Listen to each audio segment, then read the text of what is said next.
What's up, Electroheads? Welcome back to the channel, and if you're new here, my name is Ailish and I am an electric bike reviewer, and today I have two very lovely electric bikes from a brand called A-Spadz. Now, they have established themselves in 2019, taking the markets of South America, the US and also Asia, and now in 2025 they are entering the European market. So they have two different series available for you to buy. There's the Qreate, which is an all-terrain cafe cruiser vibe, and then we have the Qreate series, two electric bikes that I have with me today, which are a couple of lovely city commuters. So if you want to find out more about these two, we're going to be doing a deep dive today. I'm going to be doing some ride tests, range tests, hill tests. So if that sounds good, then stick around. But first, let's kick things off with the spec. Let me introduce you to the two bikes I have today. We have the Qreate cityair, formed to be a trusty workhorse to get you from A to B, and then for a little extra you can buy the Qreate City Pro, which has a bit more range, a more sophisticated sensor and a few more upgrades, which I'll go into now. The Qreate series is recognisable for its step-through design, which makes it friendly to all riders, including those who have trouble kicking their leg over a frame or who want to have a bit more flexibility with their wardrobe. Choose from a range of lovely pastel colours to match your look, with paintwork by YS Liquid Paint that uses triple spray to keep the colour vibrant. The bikes also have anti-rust materials. Even the screws are dacrymet treated, so it's passed a rigorous salt spray test. The cityair comes with a 486 watt-hour removable battery, which claims can give you up to 90 kilometers of range, whereas the Pro has a slightly larger 540 watt-hour battery delivering up to 100 kilometers of range. Both come with a 250 watt rear hub motor delivering a max assist speed of 15.5 miles per hour in line with EU regulations, but the difference in power delivery comes with the sensor. The Air has a cadence sensor for an on-off response, whereas the Pro comes with a torque sensor for a more natural feel of assist. Both have their pros and cons, which I'll go into later. The Air and the Pro come with front suspension to help soften the blow of potholes and uneven terrain, as well as hydraulic brakes, and can both take a max load of 150 kilograms, which is above and beyond the usual 120 kilograms. They're not the lightest e-bikes at 24.3 kilograms, but for their use case, they're not designed for being carried up and down stairs, more so to be a robust city commuter. Both come with the same size wheels and puncture-proof tyres for good traction and stability, a chain drive and 7 gears to help you get the perfect cadence for whatever type of terrain you meet. The bikes are also kitted out with the essentials such as a bell, front and rear lights, and a rear rack to help you with overspill cargo, plus a smart TFT display. Recommended rider height is between 155 to 200 centimeters. A-Spadz have been very kind enough to do a giveaway with our subscribers. So if you're subscribed to the channel, then you could be one of 3 to win a €100 voucher. But if you comment A-Spadz in the comment section below, you could double your chances and win either a €300 voucher or a €500 voucher. So you could be getting these for dirt cheap.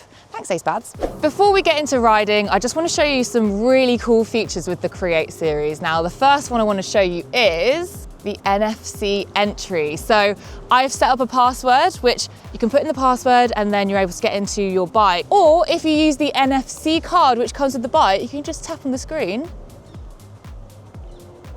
and you've got entry into your bike. This is one of a few features which makes it a nice deterrent to any thieves, because if they can't get into your bike, they can't get that motor running, it's a bit of a dead weight. And speaking of which, you can also fit an air tag into the bell. All you need to do is unscrew it from the base and you're able to slot it in, so thieves are none the wiser. So should the most awful thing happen and your bike does get taken, at least you can keep track of it. The standout feature for me with the Qreate series with these bikes is the lighting system. So first of all, you have a front light which has a very powerful 30 lux, which means that you're able to see, according to A-Spadz, up to 30 meters ahead. Now, I haven't actually been able to test this because London light pollution, but I have noticed this when I've been riding around at night and the light has been reflecting off of signs like down the road. So there's definitely some power to this. There's also a really nice halo lighting around the front of the bike as well, so you can see 3 meters ahead. So you've got some good visibility of the roads or the paths that you're on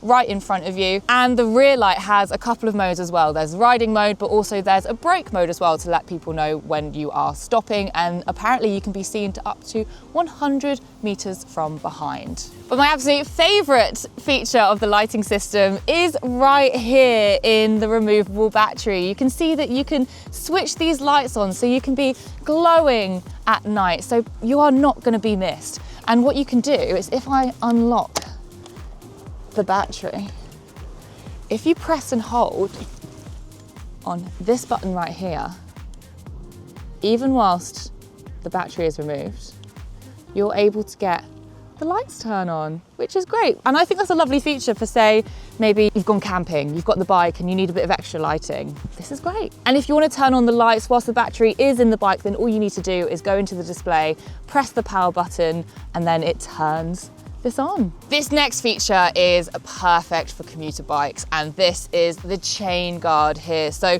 not only does this help protect the chain from weather conditions, it can help the chain last a bit longer, but also it's great if you want to be wearing a more variety of outfits. So for example, I'm able to wear these like much looser trousers today, which I'm not generally able to wear when I'm cycling because this would be eaten up by a chain, but that chain guard means that I'm able to do that. Also, if you want to be wearing skirts, then they're going to be protected. So this is great if you're somebody that wants to have a bit more variety with your outfits and a bit more flexibility in that sense to get to the office. And finally, what every commuter rider is probably going to need at some point is a rear rack. So this comes included with the Qreate series. You can get up to 25 kilograms on the back here.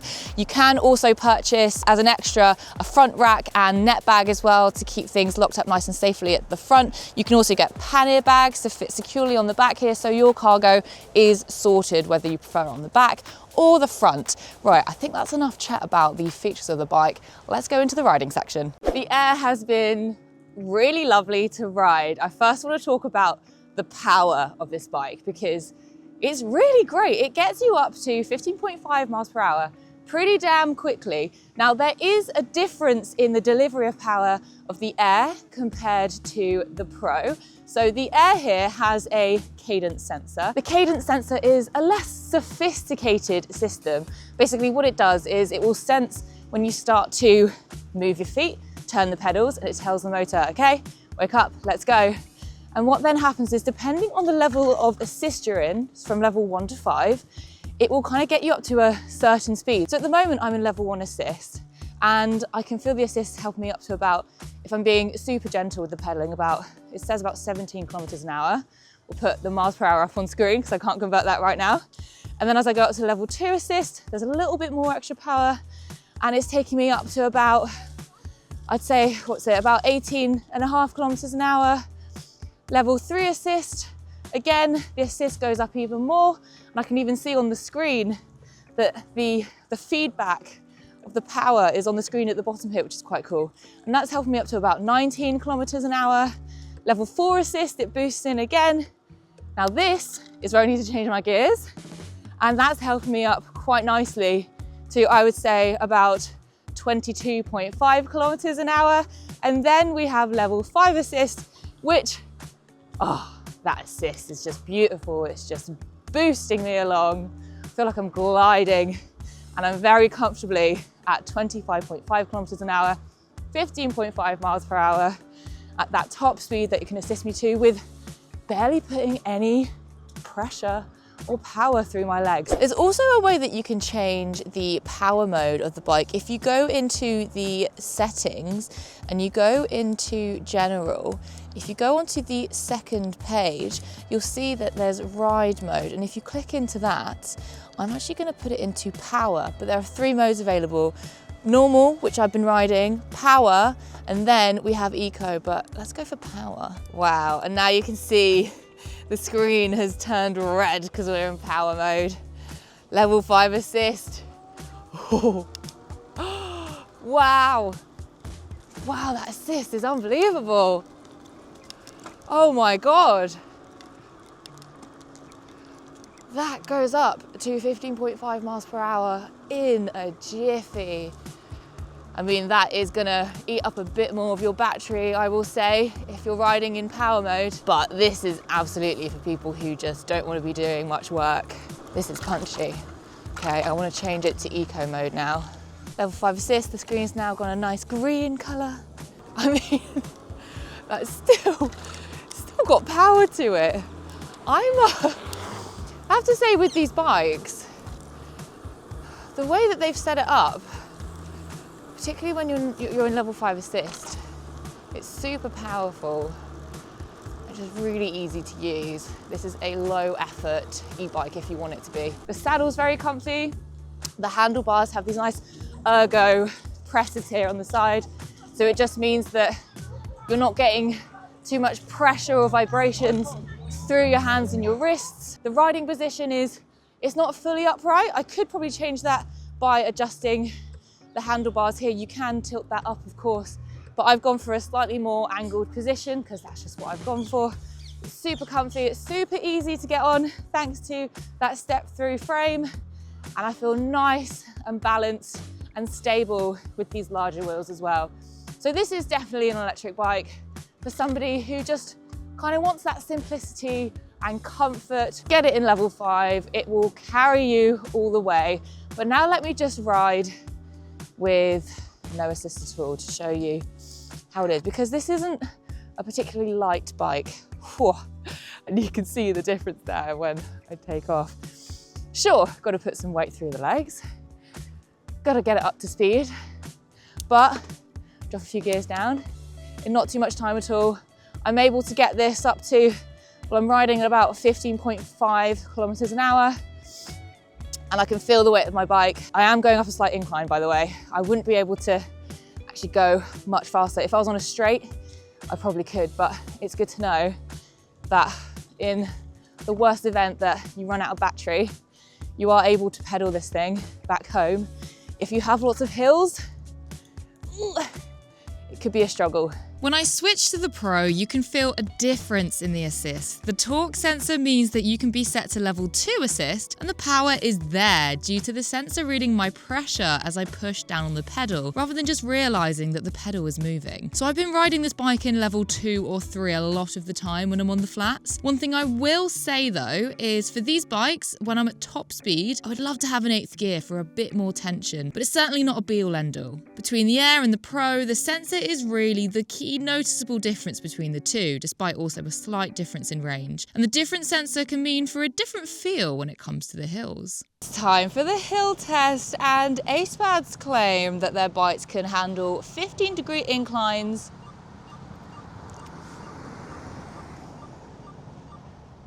Don't mind my helmet. This is the Unit 1 Neon, and it was just connecting with my lovely indicators here. If you guys would like to see a full review on the Unit 1 helmets, then click the link above. Anyway, 15-degree inclines are easy apparently for these bikes. So I'm here in Wimbledon at a lovely 10-degree incline, which can feel pretty steep when you're on an analog bike. Now I'm going to be riding in normal mode. Remember, there's eco, normal and power, and I'm going to put it in level 5 assist, and let's see how it does. I've got a clear run. Let's go. Just takes a moment for the power to kick in, and we're off. Riding right up to 25.5 kilometers an hour. It's eating it up right now. It's not particularly steep, I will say. As we climb, it's going to be getting steeper and steeper. Here we go. The motor's starting to say, whoa, hold on a sec. What is this? And I'm riding at 18 kilometers an hour now. This is a pretty steep bit. Okay, legs are having to work. Ooh. It's a shame I did leg day today. 15.8 kilometers an hour, 16 kilometers an hour. Final stretch. And we're getting to the top of the hill, and we are on the flat. Okay, so I would say it can certainly do 10 degrees. It's just that you will have to put some work in, but electric bikes aren't about taking all of the power for you. It's about assisting you, and I certainly felt assisted. And I really feel like the cadence sensor did a wonderful job in knowing to keep giving me power. As I kept pedaling, it kept delivering the max amount of assist that it could give. I also gave the hill a go in power mode, and in all honesty, it didn't feel any different. The motor may have kicked in just a nanosecond quicker, but I personally would just leave the bike in normal mode. So I'm starting off in level 5 assist, and the speed kicks up so quickly, and you can hear the motor working. And it is eating up what is, a slight incline at the moment. But as I continue, it gets steeper and steeper. The motor is working. I'm going to drop down to maybe level 2, gear 2. This is pretty much the steepest bit of the hill now. We're about 15.5 kilometers an hour. I can definitely start to feel bike's weight through my legs a bit. My breath is picking up. The legs are working. It's certainly still a bit of a workout on level 5 assist, getting to the top. Final little push now. Whew.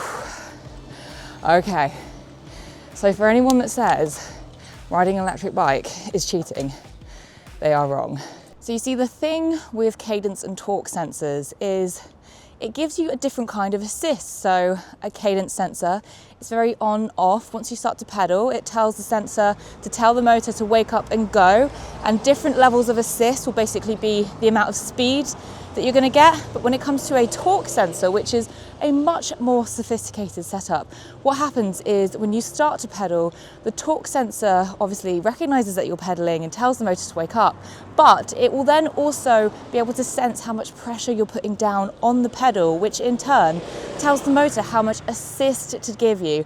Now, this can actually be a little bit more of a hindrance on the hills, because as you want to get up the hill as quickly and easy as possible, what you're going to need to do is actually put down more pressure through your legs to be able to get more assist from the motor. But with a cadence sensor, as you have seen, you just start to pedal and go, and the motor just works for you. There's no extra kind of pressure that you need to be putting down to get more assist. It just knows that you're on level 5 and it goes. Let's move on to real world range, and I've been very pleasantly surprised by the results. A-Spadz claims a range of 90 kilometers with the Air and 100 kilometers with the Pro. Bearing in mind, I've been riding in sub 10 degrees Celsius weather with my rider weight of 65 kilograms, and the Air has given me 70 kilometers range, whilst the Pro gave me 80. So the claims are not that far off at all, which is great to see. And this is riding on level 5 assist with the Air and more so level 2 or 3 with the Pro, and using 4 or 5 when there's been some inclines. Overall, I think the Qreate series are a lovely couple of bikes for the commuter's needs, whether you need that extra cargo, spillover on the back, whether you just want a nice bit of power to get you to your destination so you're not sweating, if you want that comfort. I mean, they offer all of it. It's super functional, super comfy, and it actually comes in at a pretty decent price as well. So guys, I want to hear from you now. Which of these bikes would you go for? Let me know down in the comments below, and don't forget to comment A-Spadz for your chance to win in the giveaway. And if you haven't already subscribed, then you should definitely do that, because you are definitely electro heads if you made it this far, and I'll see you for the next one.